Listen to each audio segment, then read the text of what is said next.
I welcome all of you to the part 2 of my technical lecture about chromosomal G banding. In my previous part 1 lecture, I described about how the Giemsa stain can be prepared, what are its uses, and I've specifically focused about the different cell types, that is human blood cells, how it can be stained and how you can differentiate it. Just to recall that it consists of methylene blue and azure, which is a basic dye, and it is also you can say is a thiazine molecule. As you can see here, it is a thiazine molecule, and the eosine part is a acidic dye, and it specifically stains your cytoplasmic granules, and the thiazine part, it stains the nucleus.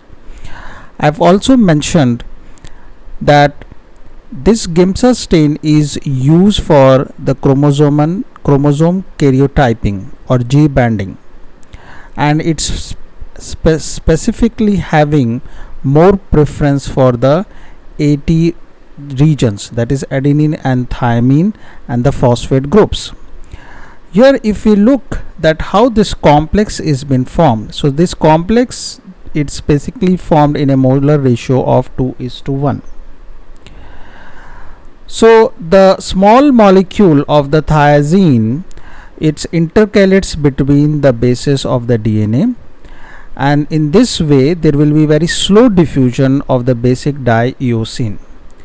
Based on this, the chromosome will stain blue, and that's the essence of this whole lecture, that how we can use this Giemsa for karyotyping. So once the eosine molecules then precipitate with thiazine and causing the chromosomes to stain purple. The G banding pattern is widely used in cytogenetics. I mentioned this in my previous part 1 lecture. You can see the link in the my channel's description. One can able to identify certain chromosomal abnormalities, translocations, deletions, duplications. I will show you a picture of a human disease as well at the end of this slide. Today we will be focused on that the procedural part, that how one can use this stain and which cell types one can choose in a simple laboratory and how it can be done. Besides this, I will be also talking about the functions of some of these reagents. So if someone has to perform these experiments, it's required few equipments. The CO2 incubator, also called as your BOD, BOD incubator, spectrophotometer to know the cell numbers, the laminar hood for the inoculation for the cell lines, whatever cell lines you are working, centrifuge machines to pellet down and the washing steps, water bath as a heating step, and microscope to visualize your chromosomes. Besides this, there are series of other reagents and materials which are required, like a mammalian cell culture or epithelial cells from the oral mucosa.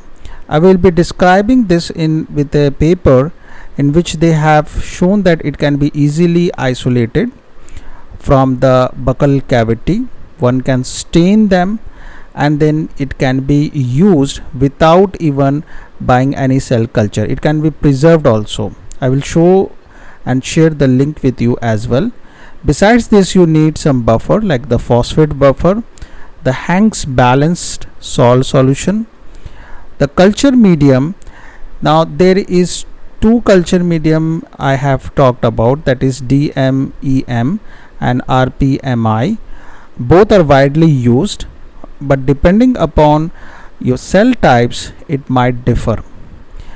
Then a fetal bovine serum albumin, which provides all the nutrient sources. The glutamine, which is again a choice, because this is, I will be describing by the way its functions. So glutamine is again a choice. Antibiotics, so that there should not be any bacterial or fungal contamination.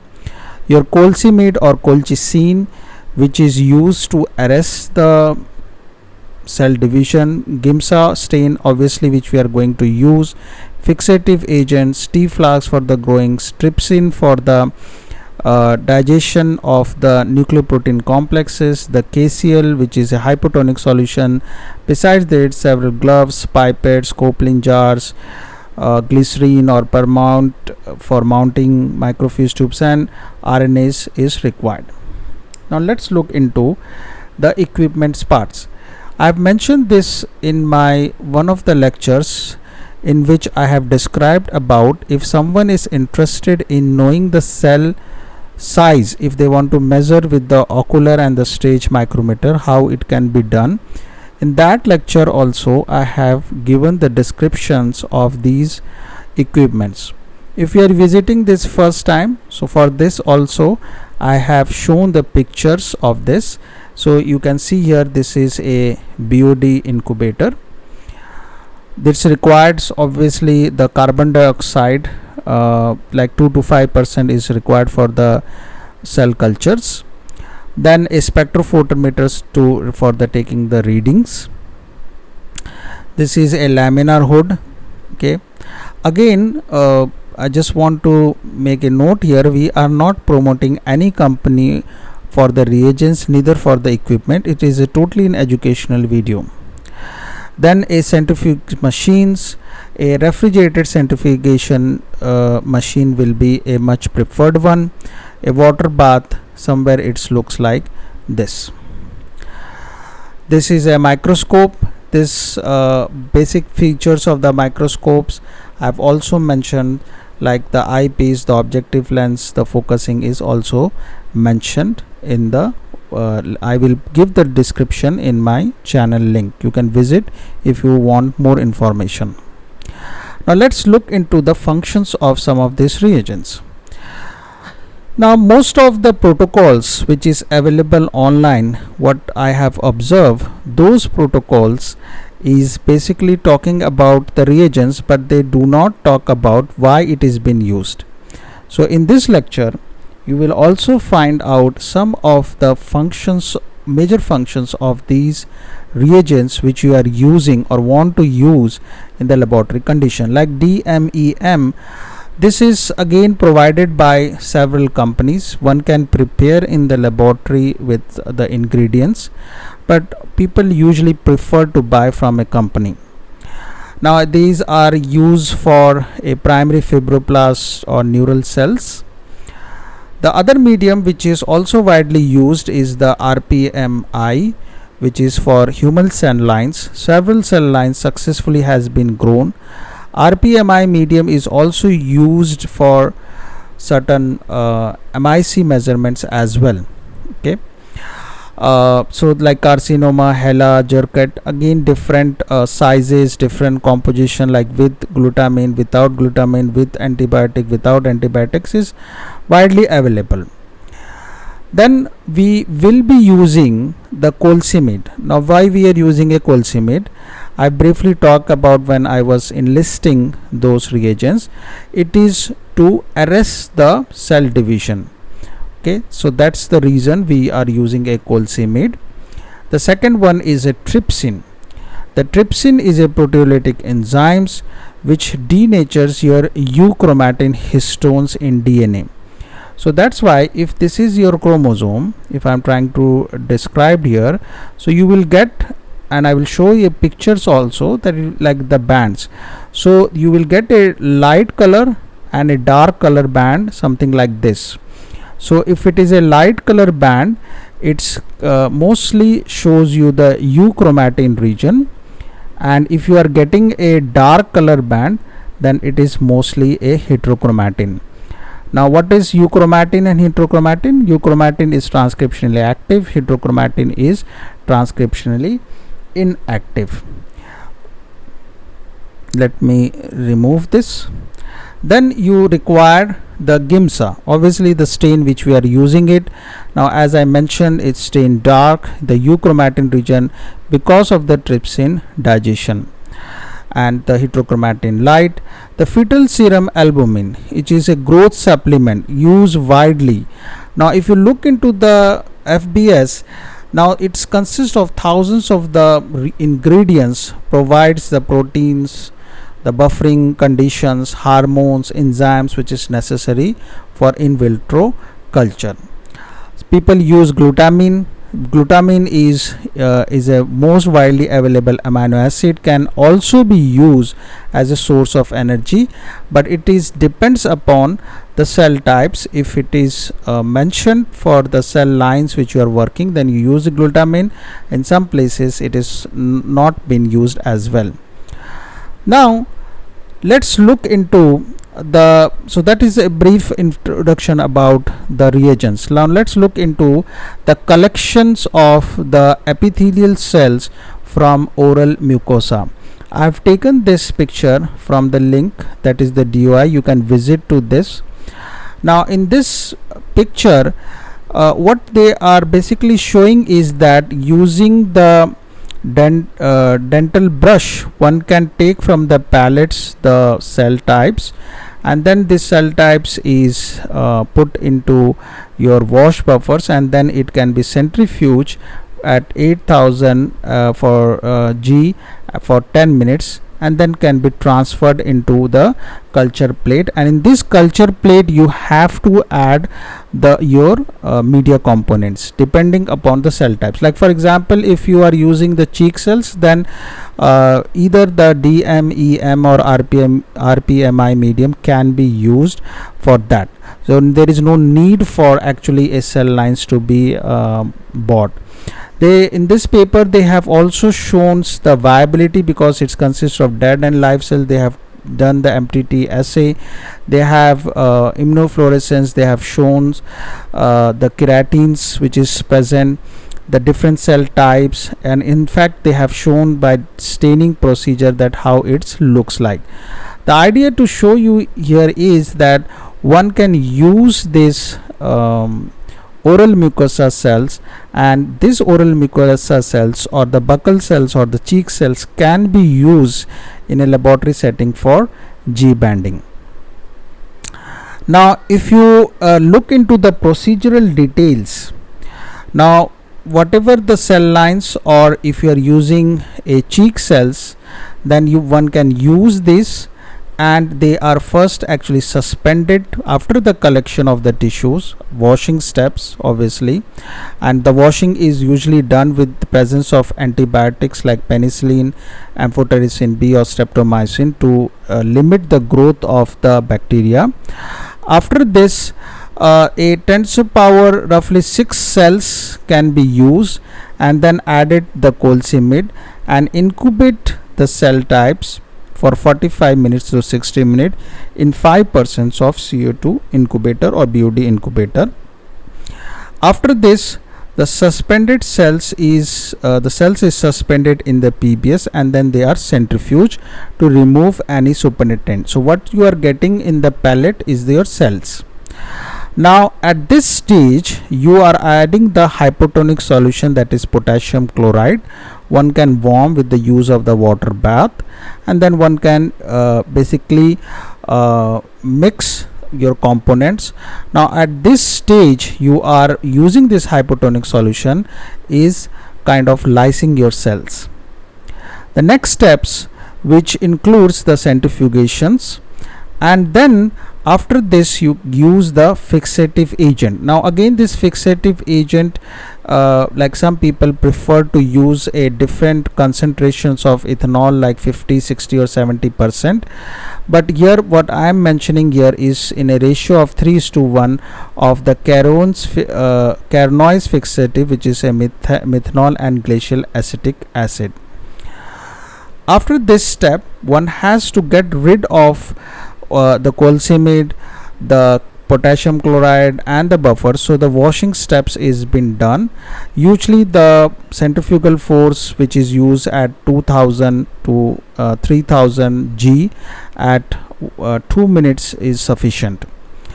Now after these steps one can use the Copeland jars, and in this Copeland jars you use the salt solutions with the help of the trypsin.